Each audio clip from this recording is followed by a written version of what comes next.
আসসালামু আলাইকুম। Launch and vessel Bangladesh YouTube channel আরেকটি ভিডিও আপনাদেরকে স্বাগত জানাচ্ছি। বরি আবার কারণে ঢাকা থেকে বরিশালের সকল রুটের নৌযান চলাচল বন্ধ ঘোষণা করা হলো এবং এক ইঞ্জিন বিশিষ্ট নৌযানগুলো গতকাল রাত থেকেই বন্ধ।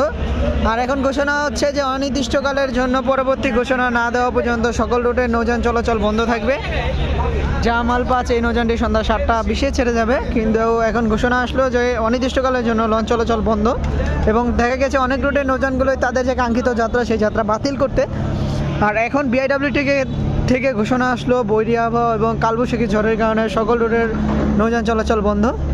ঢাকা থেকে বরিশালের উদ্দেশ্যে ছেড়ে যাওয়ার কথা ছিল দুটি লঞ্চ সুন্দরবন নেভিগেশন ব্যবহারে, সুন্দরবন 15, সুন্দরবন 16। অলরেডি সুন্দরবন 15 ঘন্টাখানিক সময় আগে কিন্তু তার নির্দিষ্ট কাঙ্ক্ষিত যে যাত্রার আগেই কিন্তু যাত্রা বাতিল করছে, কিন্তু সুন্দরবন 16 যাওয়ার কথা থাকলেও কিন্তু এখন কিন্তু লঞ্চ চলাচল বন্ধ ঘোষণা করা হয়েছে টোটালি।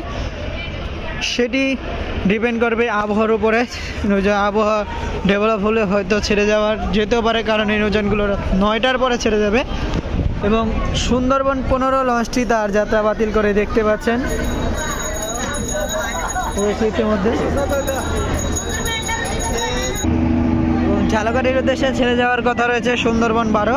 গতকাল রাত থেকেই ঢাকাতে বরির আবহাওয়া অনেকটাই খারাপ, তুমুল বৃষ্টি এবং সেই সাথে তুমুল বৃষ্টি এবং শিলাবৃষ্টি হয়েছিল। এই আকাশ কিন্তু অনেকটাই মেঘাচ্ছন্ন হয়ে গেছে এবং হতেও পারে কালবৈশাখী ঝড়। আর সেই ঝড়ের আগাম প্রস্তুতি রেখেই কিন্তু বিআইডব্লিউটিও কিন্তু সকল রুটের নৌযান চলাচল বন্ধ ঘোষণা করেছে ইতিমধ্যে। পরবর্তী ঘোষণা এবং নির্দেশ দেওয়া না পর্যন্ত কিন্তু নৌযান ছেড়ে যাওয়ার জন্য না বলেছে কর্তৃপক্ষ।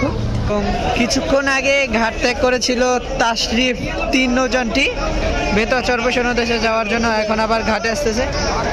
বরি আবার করার জন্য লঞ্চ চলাচল বন্ধ, তাশরিফ 3 ছেড়ে গিয়েছিল, এখন ঘাটে আসতেছে। এবং কিছুক্ষণ আগে কিন্তু বন্ধন 5 নৌযানটি যাত্রা বাতিল করে ডকইয়ার্ডের উদ্দেশ্যে চলে গিয়েছে। আর তাশরিফ 3 ব্যাগার দিয়ে বের হয়ে গিয়েছিল, আবার ঘাটে নিয়ে আসলো। অনির্দিষ্টকালের পরবর্তী ঘোষণা না দেওয়া পর্যন্ত লঞ্চ চলাচল বন্ধ। ঢাকা বোরহানুদ্দিন রুটের জামাল 8 নৌযানটিকেও যাত্রা বাতিল করতে দেখা গেল। এমপি ভোলা নৌযানটি কিছুক্ষণ আগেও তার সে যাত্রা বাতিল করলো।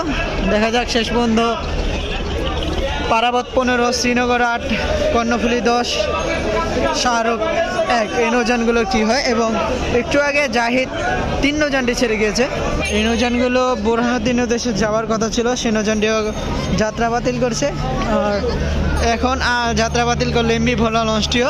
এই লঞ্চটি ছেড়ে যাওয়ার কথা ছিল ভোলা খেয়াঘাটের উদ্দেশ্যে রাত 8:30টায় এবং ভোলার উদ্দেশ্যে যাওয়ার জন্য এখনও ঘাটে রয়েছে কর্ণফুলী 10, ঘোষেরহাটের উদ্দেশ্যে ছেড়ে যাওয়ার অপেক্ষায় রয়েছে শাহরুখ 1। কিন্তু যদি এই নৌযানগুলো ছেড়ে যাবে কিনা সেটিও কিন্তু এখনও বলা যাচ্ছে না, কিন্তু শেষ মুহূর্তের আশায় রয়েছে যদি কোনো ঘোষণা আসে পরবর্তী নির্দেশে যে লঞ্চ চলাচল স্বাভাবিক হবে কিনা সে অপেক্ষায়। ছিল সদরঘাট থেকে সর্বশেষ আপডেট।